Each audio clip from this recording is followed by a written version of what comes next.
नमस्कार। अंधकार से प्रकाश की ओर सच्ची गीता सार इस कार्यक्रम में आप सभी का स्वागत है।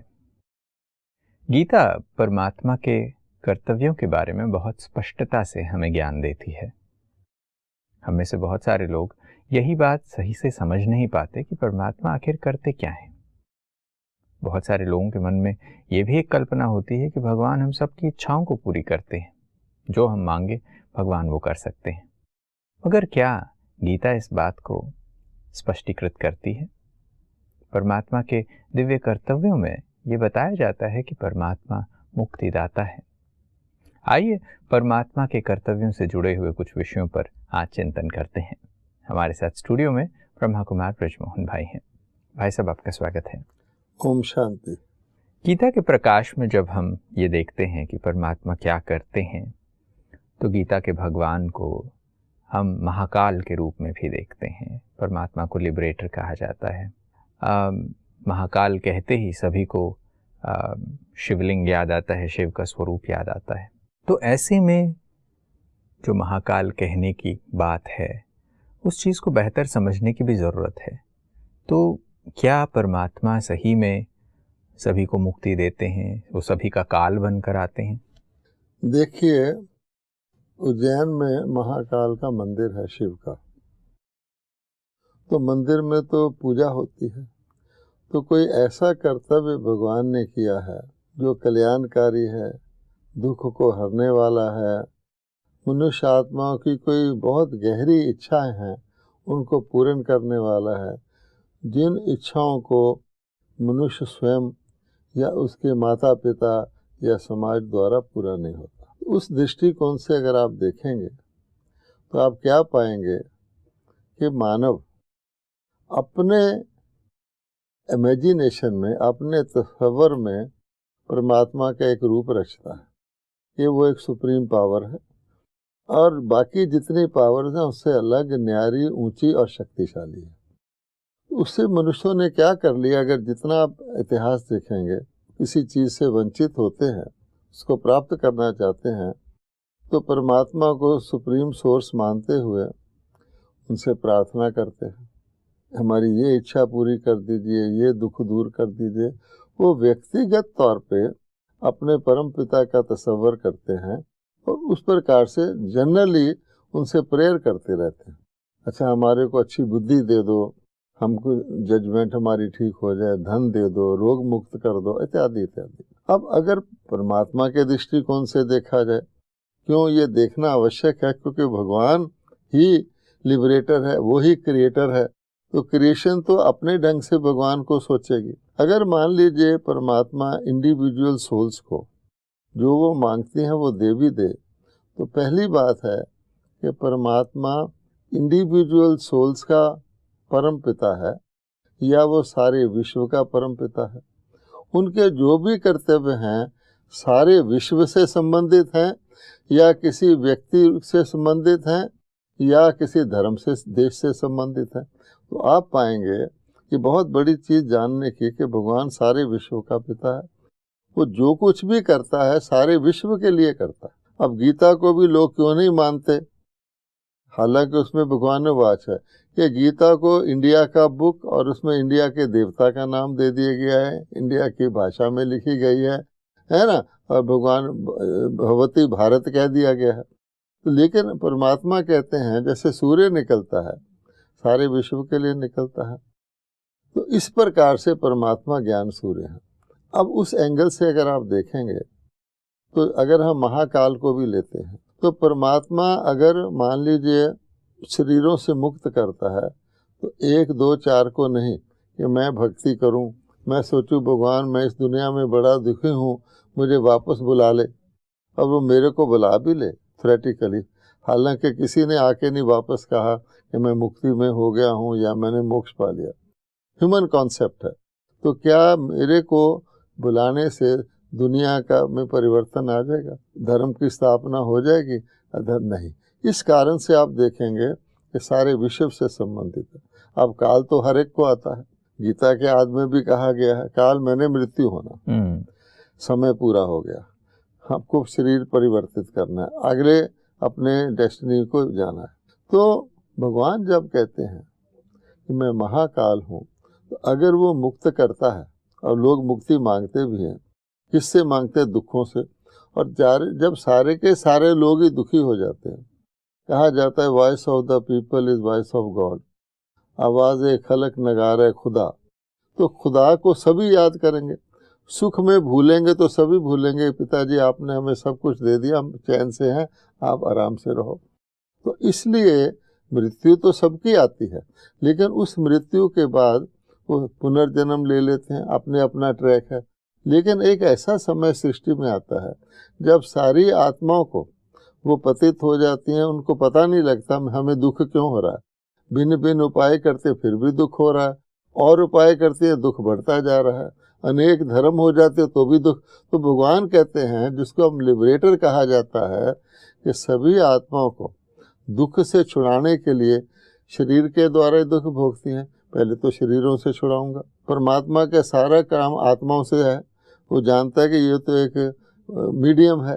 तो ऐसा एक सृष्टि में समय आता है, अगर आप भगवान के महावाक्यों को भी याद करें कि मैं अधर्म का विनाश करता हूँ, तो अधर्म का जो प्रकट होना है कर्मों से ही होता है, बोल से होता है, वो शरीर होता है।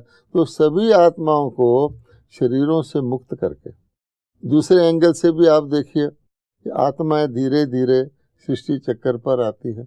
कोई भी नाटक होता है, एक दिन ऐसा आता है कि सारी आ जाती है, तो नाटक पूरा होता है, तो सभी को वापस जाना होता है। बीच में तो कोई एक्टर नहीं कहता मैं चल रहा हूँ।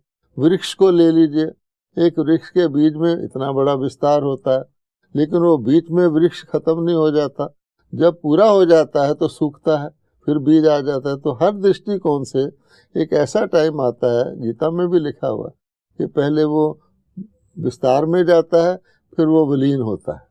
तो उस स्थिति को कहा जाता है महाकाल, क्योंकि जब सब आत्माओं को भगवान दुखों से लिबरेट करता है। जैसे आप ये बात कहते हैं तो ये चीज़ स्पष्ट होती है। आप अभी ये बात कह रहे थे, गीता में ये बात आती है कि जो पैदा हुआ है उसके लिए मृत्यु निश्चित है, जातस्य ही ध्रुवो मृत्यु कहा जाता। जब मृत्यु निश्चित ही है, जो पैदा हुआ है वो मरेगा ही, तो फिर परमात्मा को लिबरेटर बन के शरीरों से छुड़ाने की आवश्यकता क्या? क्यों, तो वो तो ऑटोमेटिकली हो जाना चाहिए। ये बात भी जानने की है, क्योंकि अब तक जितने भी मानव हुए हैं वो व्यक्तिगत लिबरेशन चाहते रहे और भिन्न भिन्न टाइम्स पे चाहते रहे। आज मैं इस सम्मत में, इस सदी में शरीर में हूँ, मैं लिबरेशन चाहता हूँ। मेरी कितनी का आयु होगी, 100 वर्ष लगा लें, 150 वर्ष लगा लें, मैं ये शरीर छोड़ूंगा, तो उस वक्त मैं लिबरेट तो नहीं हो जाऊंगा ना। पहली बात ये है मोटी, एक बार आत्मा इस धरती पर आ गई और उसने शरीर धारण कर लिया, उसका कर्मों का अकाउंट शुरू। पेरेंट्स का से पालना लेता है, फिर जीवन व्यवहार करता है अन्य आत्माओं के सब, तो कर्मों का अकाउंट शुरू। ये अलग बात है कि शुरू में अच्छे कर्म होते हैं, बीच में मिक्स होते हैं, बाद में खराब हो जाते हैं, लेकिन अकाउंट तो बनता, अच्छे का भी तो अकाउंट बनता है। तो वो उस अकाउंट को सेटल करने के लिए नेक्स्ट जन्म लेता है। एसेंस में ये है, एक बार आत्मा इस आवागमन के चक्कर में आ गई तो अपने आप नहीं निकल सकती, क्योंकि उसका अकाउंट से मुक्त हो ही नहीं सकती। इसीलिए भगवान कहते जब मैं आता हूँ मैं जन्म नहीं लेता हूँ, मैं अकाउंट बनाता ही नहीं हूँ, मैं अवतरित होता हूँ, लाइक ए गेस्ट आता हूँ, तो मैं गेस्ट का अकाउंट नहीं बनता। तो कहते हैं आपका तो बनता है। अब अकाउंट बनता गया और बाद में आके सभी का अकाउंट जब नेगेटिव हो गया, मैं आपको सुख देना चाहता हूँ लेकिन दुख दे देता हूँ क्योंकि मेरा है ही बोझ वाला। आप भी मुझे सुख देना, इंटेंशन ठीक है, the way to hell is paved with good intention. आज भी सब लोगों की गुड इंटेंशन है, लेकिन पीछे का बोझ इतना है पापों का या अनराइटियस का कि राइटियस भी अनराइटियस हो जाएगा। एक कूड़े के ढेर में आप गुलाब का फूल डाल दें, उसकी क्या हशर होगा। आज यही है, कितने अवतार आए, मैसेंजर आए कि दुनिया को ठीक करेंगे, दुनिया तो ठीक नहीं हुई पर वो आवागमन में आ गए, फिर वो क्राइस्ट से पोप बन गए, यहाँ किसी शंकराचार्य के शिष्य बन गए, कंटिन्यू। इसलिए भगवान कहते हैं महाकाल में एक है काल, डेथ होना, एक है महाकाल कि सबका शरीरों से मुक्ति एट वन टाइम, उसको कहा जाता है God comes once for all. एक कहा भी जाता है वंस फॉर ऑल, ऐसा चीज करो जो सदा के लिए छूट जाए। वो पीरियड जब आता है जिसको हम कहते हैं युग परिवर्तन होता है, कलयुग सतयुग में बदलता है, तो कलयुगी शरीर तो सतयुग में जाएंगे नहीं, कलयुग की कोई भी चीज सतयुग में नहीं जाएगी। तो जिसको हम कहते हैं प्रलय, लोग कह देते हैं, भगवान ने विनाश कहा है, उस समय एन मास सारी दुनिया की आत्माएं शरीरों से मुक्त होती हैं, उसको महाकाल कहते हैं। जैसे हम ये चीज़ देखते हैं कि लोग मुक्ति चाहते हैं, जैसे आपने ये कहा कि इंडिविजुअली हम चाहते हैं, कोई 50 साल पहले भी मुक्ति मांग रहा था, उसकी मृत्यु हो गई है, उससे 150 वर्ष पहले भी मुक्ति लोग मांगते आए हैं। तो लोग इंडिविजुअल मुक्ति मांगते आए हैं, इंडिविजुअल लिबरेशन मांगते आए हैं, मगर परमात्मा हर एक को अलग अलग देने वाला नहीं है, वो एक साथ वंस फॉर ऑल सभी को देने वाला है। नाटक है ना। अब ये भी बात है कि मनुष्य जीवन के लक्ष्य के रूप में भी लोग मुक्ति को, मोक्ष को अपना एक लक्ष्य मानते हैं। लोग ये समझते हैं कि बस वर्णाश्रम व्यवस्था की अगर हम बात करें, इस वर्णाश्रम संविधान में भी ये चीज़ हम देखते हैं कि पहले ब्रह्मचर्य आश्रम है, फिर गृहस्थ आश्रम है, फिर वानप्रस्थ आश्रम है, फिर संन्यास आश्रम है, और लोग सोचते हैं कि अच्छा अगर हम इन आश्रमों से होते हुए गुजर जाएंगे और फिर उसके बाद मृत्यु आ जाती है तो फिर हम निर्वाण को प्राप्त हो जाएंगे। क्या ऐसा होता है?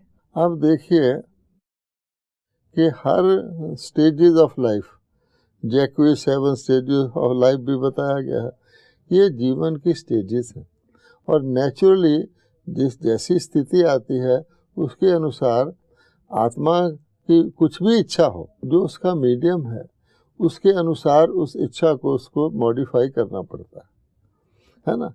तो कहा जाता है कि जब दांत हैं तो बादाम नहीं है, बादाम है तो दांत नहीं, एक एग्जाम्पल है। तो जो वही आत्मा जब ओल्ड एज में आ जाती है तो सोल इज विलिंग, लेकिन बॉडी उसको कर नहीं पाती है ना। तो फिर उसको अपने आप को एडजस्ट करना पड़ता है, अपनी एक्टिविटी को, हर चीज़ को, भोजन को, टोटल लाइफस्टाइल को। इसलिए उन्होंने उसको देखकर अवस्थाएं बना दी, जैसी अवस्था हो वैसा काम करो, अगर तुम उससे ज़रा अलग काम करने लगोगे तो तुम प्रॉब्लम में आ जाओगे, है ना। तो इसलिए ब्रह्मचर्य बनाया गया कि पहले पहले जो तुम्हारा युवा काल है उसमें तुम ब्रह्मचर्य का पालन करो, अपनी शक्तियों को डेवलप करो, ताकि तुम जो फैमिली लाइफ में जाओ तो वो शक्तियाँ तुम्हारे काम आए। लेकिन फैमिली लाइफ की भी एक हद होती है, नेचर ने ही बना रखा है कि किसी एज के बाद व्यक्ति संतान उत्पत्ति नहीं कर सकता, फैमिली को बढ़ा नहीं सकता, उसका संरक्षक हो जाता है। किसी गेम्स में भी बहुत अच्छा प्लेयर भी कोच बन जाता है, फिर वो प्ले नहीं कर सकता लेकिन दूसरों को सिखाता है। वो एक ऐसी अवस्था आती है कि अपनी क्रिएशन को आप गाइड करते हैं, और उसके बाद फिर उससे भी आगे की स्टेज चली जाती है। सब कुछ देखते हैं, एक आशीर्वाद मेंटली वाइब्रेशन देते रहे, आप कुछ कर नहीं पाते। फाइनली आपको जब पता लग जाता है मैं मृत्यु के करीब हूँ, तो सब कुछ आप छोड़ देते हैं। वृक्ष को ले जी, उसमें भी ऐसे ही होता है।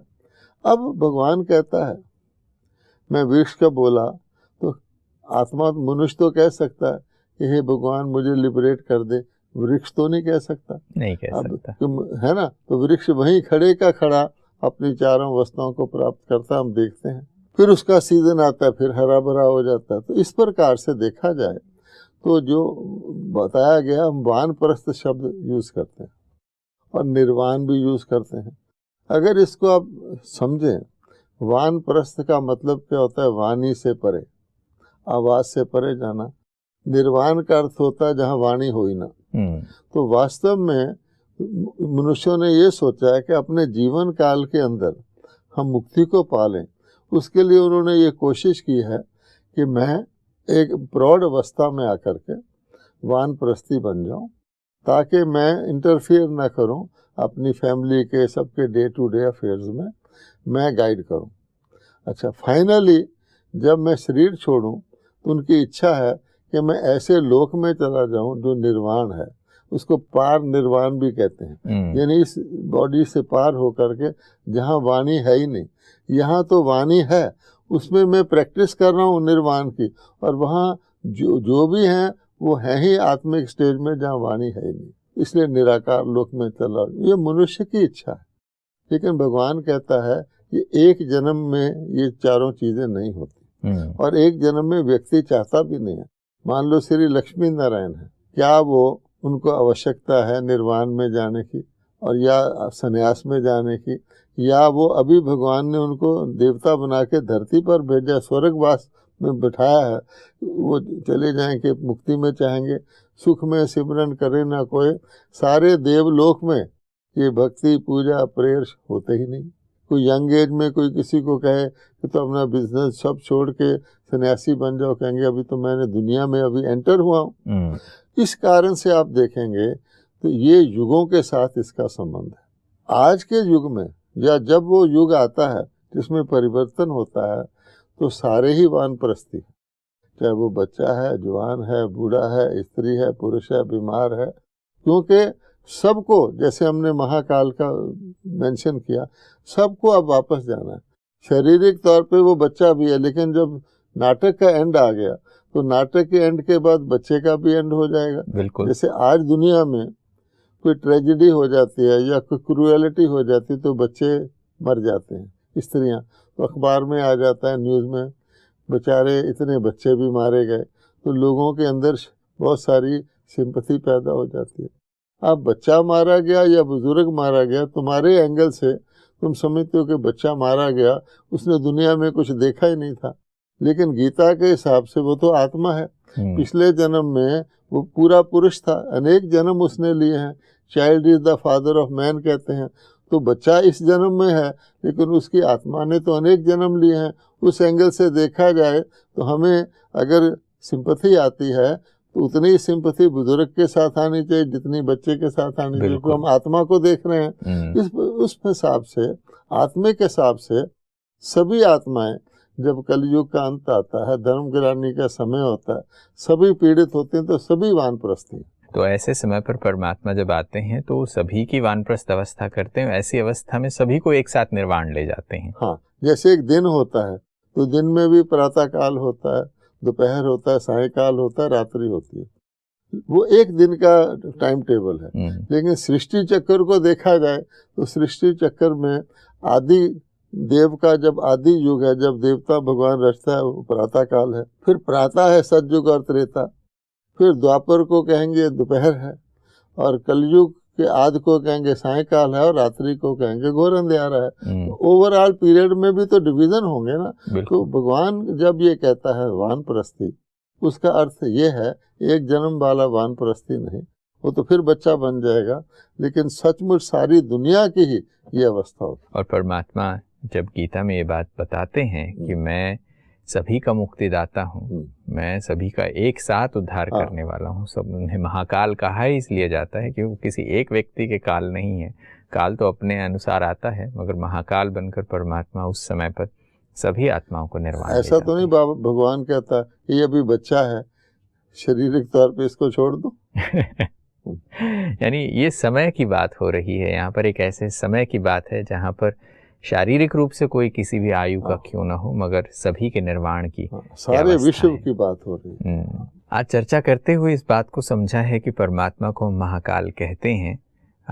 हम सभी परमात्मा से मुक्ति भी चाहते हैं, हम कहते हैं कि दुखों से छुड़ाओ, लिबरेट करो, और वो लिबरेटर का काम करते भी हैं, मगर वो एक ही बार आकर वंस फॉर ऑल सभी को ये मुक्ति देते हैं। और एक बात रह गई कि भगवान कहते हैं कि मैं तो देवता बनाता हूँ, तो अगर देवताओं के साथ असुर भी रह जाएं तो वो देवताओं को रहने नहीं देंगे सुख, इसलिए भी भगवान सबको मुक्त करके देवताओं को निर्विघ्न अपना स्वर्ग में राज्य करने, सुख भोगने के लिए छोड़ता है, बाकियों को कि वो डिस्टर्ब ना करें परम धाम में भेज देता है, और जिसे हम निर्वाण कहते हैं, निर्वाण धाम कहते हैं।